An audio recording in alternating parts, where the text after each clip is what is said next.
There's a mass exodus happening that nobody's talking about. The most conscious, awake, and psychologically developed people are quietly withdrawing from society.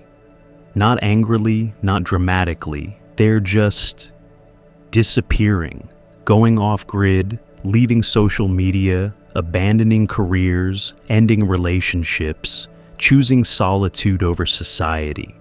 Carl Jung predicted this.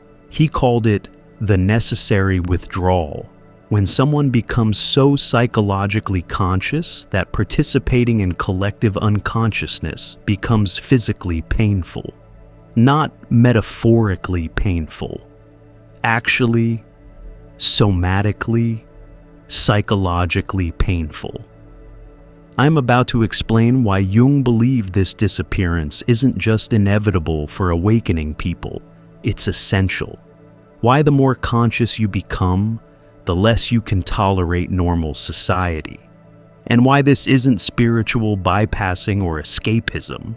It's the psyche's survival mechanism when surrounded by mass unconsciousness. If you've been feeling the pull to withdraw, to disappear, to leave it all behind, Jung would say you're not antisocial. You're becoming too conscious for the collective container. Here's what Jung understood that explains everything. Society runs on collective unconsciousness. Shared delusions, mass projections, agreed upon shadows. These aren't bugs in the system. They are the system. And it only works if everyone participates unconsciously.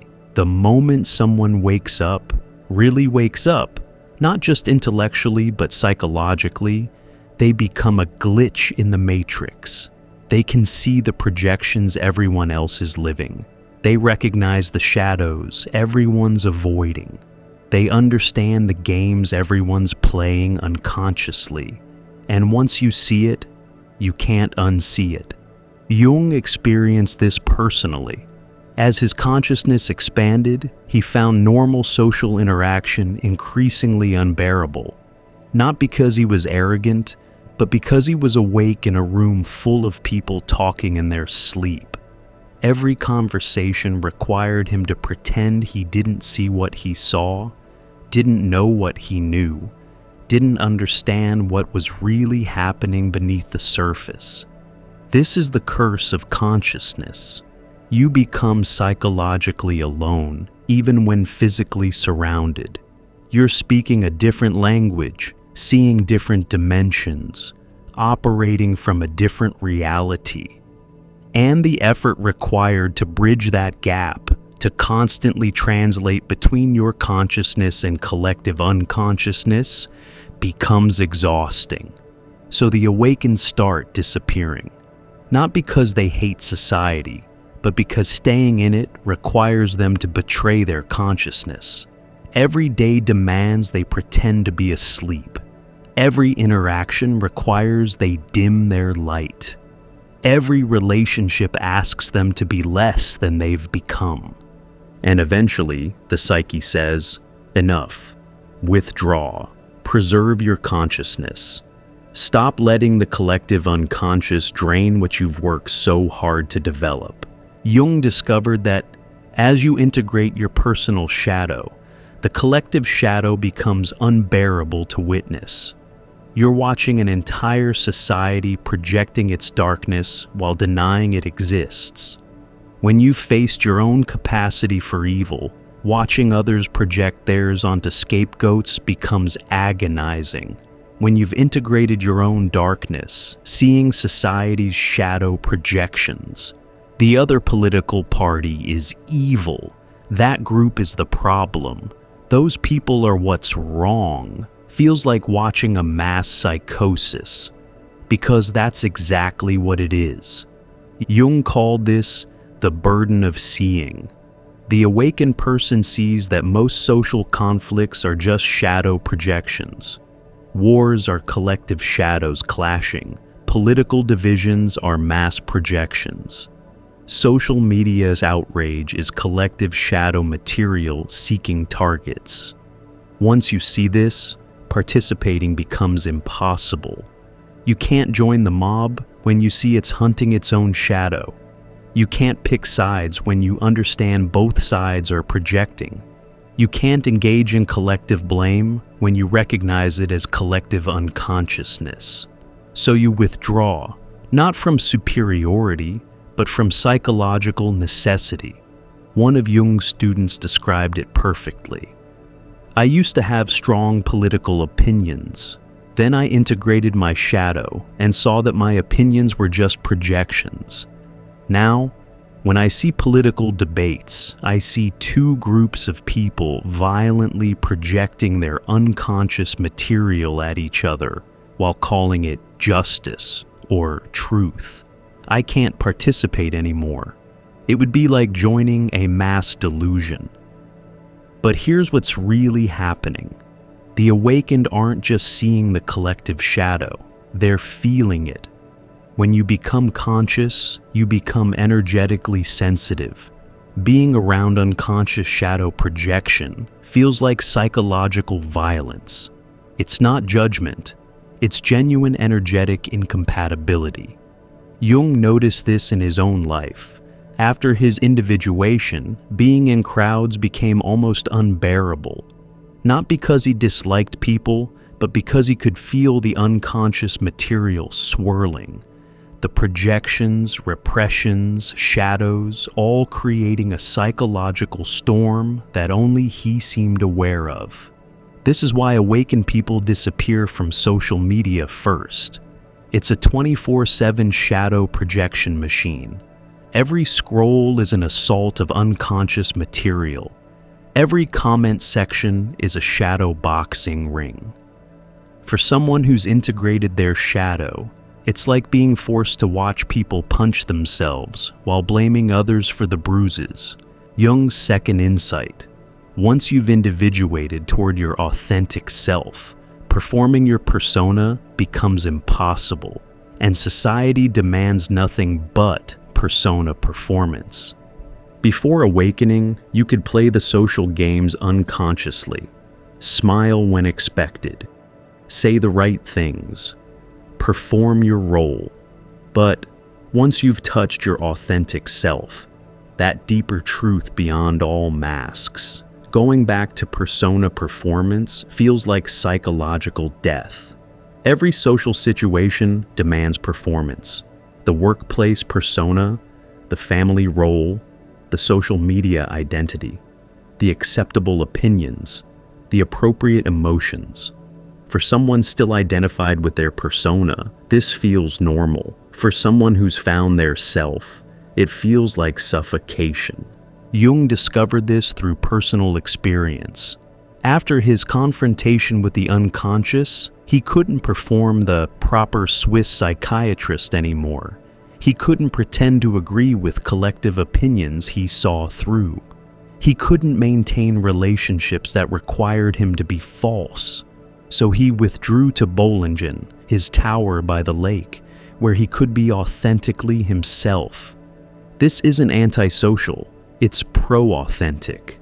The awakened person isn't rejecting society from anger, but from incompatibility. They've become too real for environments that require fakeness, too authentic for spaces that demand performance, too whole for containers that only accept fragments. One of Jung's patients, a successful executive who'd undergone individuation, described the impossibility. I sit in board meetings and everyone's performing their executive roles, saying what executives should say, thinking what executives should think. I can't do it anymore. It's like being asked to pretend I'm someone I've never been. My authentic self has no voice in that room. Only my persona did, and it's dead. She didn't dramatically quit. She quietly disappeared, transitioning out over months, moving to a small town where she could be real rather than successful. Not from failure, but from the success of finding herself. This is happening everywhere.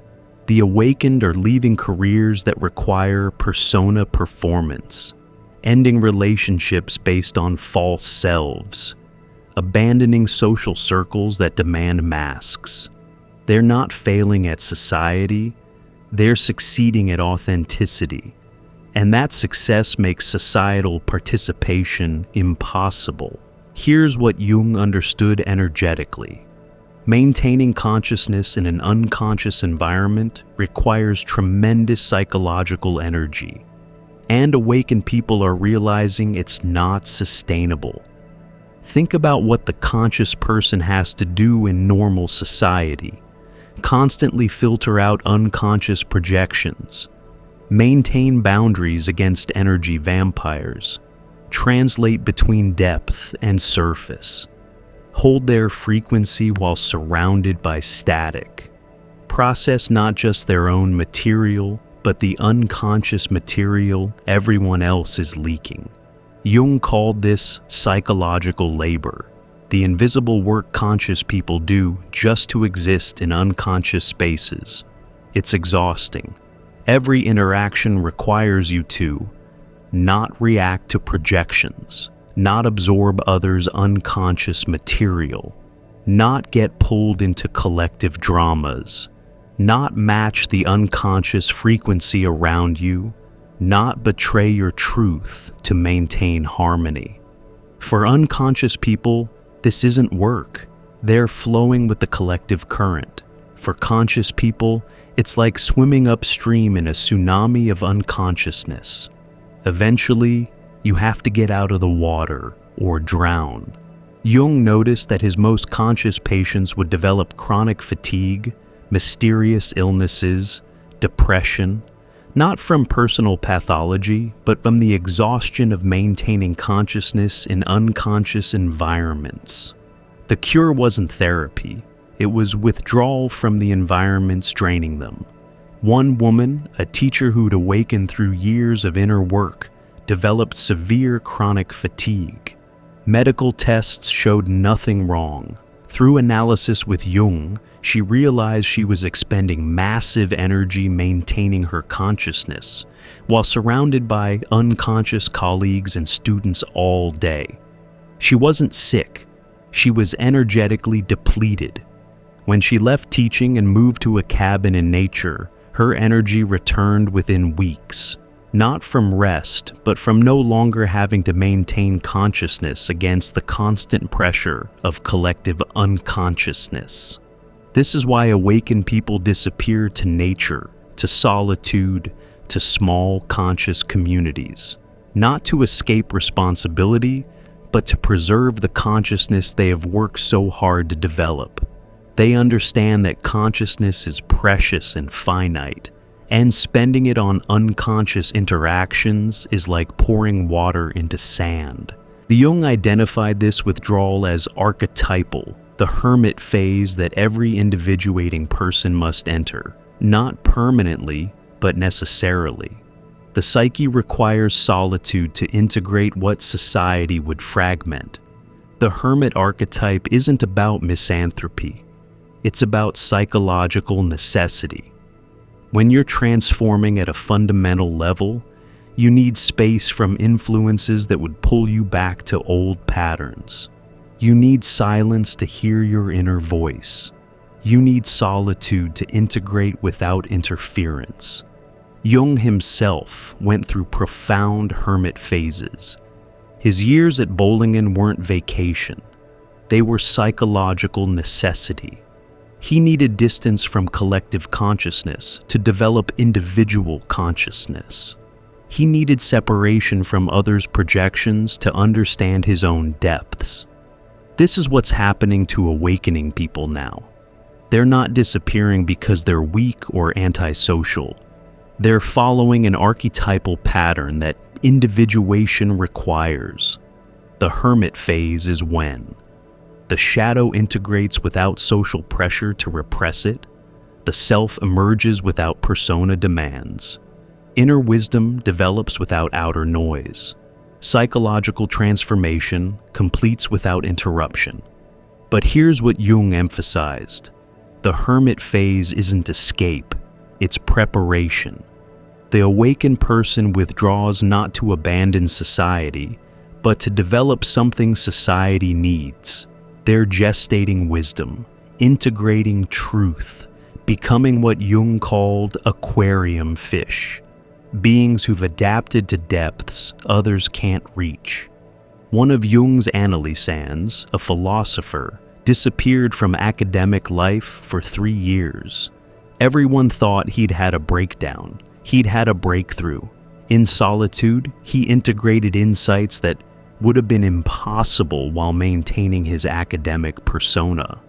When he returned, he brought revolutionary ideas, but they could only emerge in withdrawal from the very system they would eventually transform.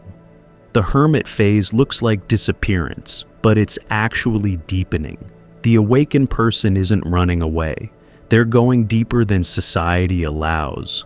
They're doing the work that can only be done in solitude, developing the consciousness that might eventually help the collective, but only after it's fully formed. Jung's final insight offers hope. The disappeared don't stay gone forever. But when they return differently, not to participate in unconsciousness, but to offer consciousness to those ready to receive it. The awakened who disappear are following the hero's journey: withdrawal, transformation, return with gifts. But the return isn't to normal society. It's to the margins, the edges, the spaces where consciousness can exist without compromise. They become what Jung called border dwellers, present but not participating, available but not absorbed. They might return as artists creating from authentic depths, healers working with individuals ready to awaken, teachers sharing with small groups of seekers, writers offering maps for other disappearing souls, guides for those beginning their withdrawal. But they never return to the mainstream. They can't. Once you've individuated, you can't de-individuate. Once you become conscious, you can't pretend unconsciousness. Once you've found yourself, you can't live from persona. Jung observed this pattern repeatedly. His patients who fully individuated rarely returned to their previous lives. They created new ones, simpler, quieter, more authentic. They found ways to contribute without sacrificing consciousness. They learned to give without being consumed. One patient, a therapist who disappeared for 2 years, returned not to traditional practice, but to working with a small group of individuals going through spiritual emergency. She couldn't do general therapy anymore. Only work with those experiencing what she'd experienced. Her practice was tiny but profound. She was invisible to mainstream society, but a lifeline to those awakening. This is the model: awakened people disappearing from mass society, but reappearing in conscious pockets, creating parallel structures, building alternatives, offering depth to those seeking it while remaining invisible to those who aren't. Jung believed this was evolution in action. Not everyone awakens simultaneously. The pioneers disappear first, create new spaces, then become beacons for the next wave. What looks like abandonment is actually architecture, building the structures that will support collective awakening when it's ready. Let me synthesize Jung's complete picture of why spiritually awake people are disappearing. They can no longer tolerate the collective shadow that unconscious society projects. Their authentic self can't perform the persona that society demands. The energy required to maintain consciousness in unconscious spaces becomes unsustainable.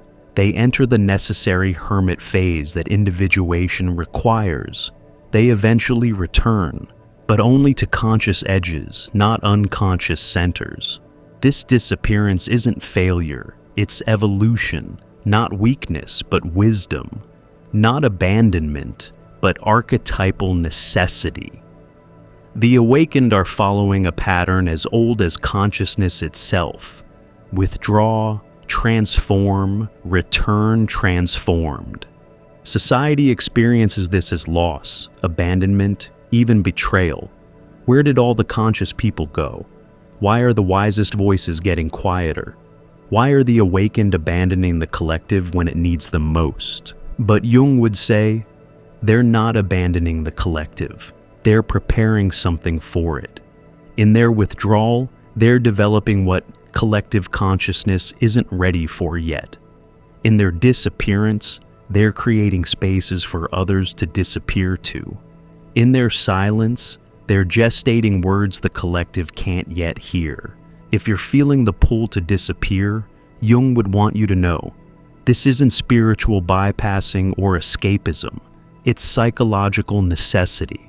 Your consciousness has developed to a point where participating in collective unconsciousness is no longer possible without betraying yourself. The withdrawal you're feeling isn't antisocial, it's archetypal. You're not abandoning society. You're following the Hermit's path that every individuating person must walk. You're not weak for being unable to tolerate unconsciousness. You're conscious, and consciousness requires different conditions than sleep. Let yourself disappear, not forever, but for now. Find your bowling in, whether it's physical solitude or psychological distance. Stop expending your consciousness on unconscious interactions. Stop performing for audiences that can't see you. Stop translating your depth into surface terms. Your disappearance isn't selfish, it's necessary. The collective needs people who've fully individuated more than it needs people who partially participate. It needs depth more than surface, authenticity more than performance, consciousness more than conformity. And when you return, if you return, you'll return with gifts that could only be developed in disappearance.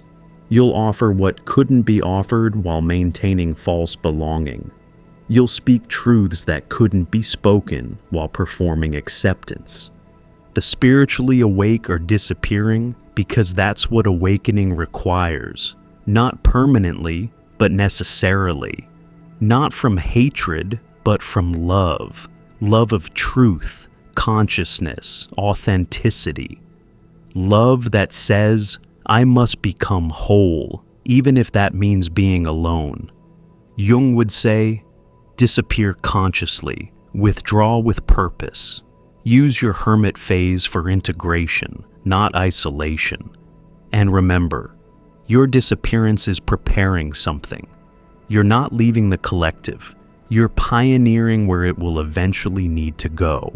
If you're disappearing or feeling the pull to withdraw, subscribe to this channel where I explore Jung's insights for those walking the individuation path. Watch the video on your screen now about the Hermit archetype and how to use withdrawal for transformation, not escape. Remember, your disappearance isn't abandonment, it's evolution. And the collective needs evolved individuals more than it needs conforming participants.